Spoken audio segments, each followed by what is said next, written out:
প্রথমবারের মতো টাইম আউটের ঘটনা ঘটল বিপিএলে। এরপরে দারুণ স্পোর্টসম্যানশিপের পরিচয় দিয়ে মেহেদী হাসান মিরাজ তাকে ফিরিয়ে আনলেন। বিপিএল 2025-এর তৃতীয় ম্যাচেই ঘটল এমন বিরল ঘটনা, যেখানে মুখোমুখি হয়েছিল খুলনা টাইগার্স ও চিটাগং কিংস।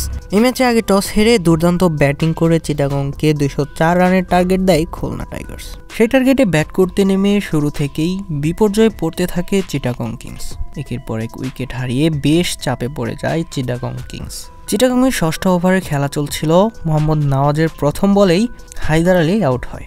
56 রানেই 5 উইকেট হারিয়ে বিপাকে পড়ে যায় চিটাগং কিংস। কিন্তু হায়দারের আউটের পর আর কোনো ব্যাটার আসছিলেন না ক্রিজে। খানিক পর খুলনার অধিনায়ক মেহেদী মিরাজ আম্পায়ারের কাছে টাইম আউটের আবেদন করেন এবং আম্পায়ারের হাতে থাকা ঘড়িতেও টাইম দেখিয়ে দেন মেহেদী হাসান মিরাজ।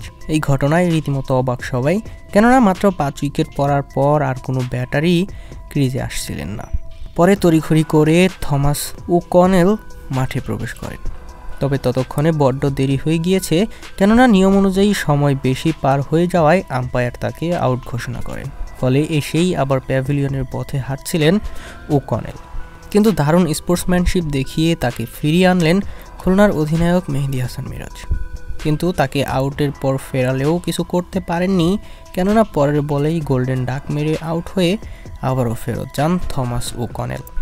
বিপিএল ইতিহাসের প্রথম টাইম আউটের ঘটনা সম্পর্কে আপনার মন্তব্য জানিয়ে দিন কমেন্ট বক্সে।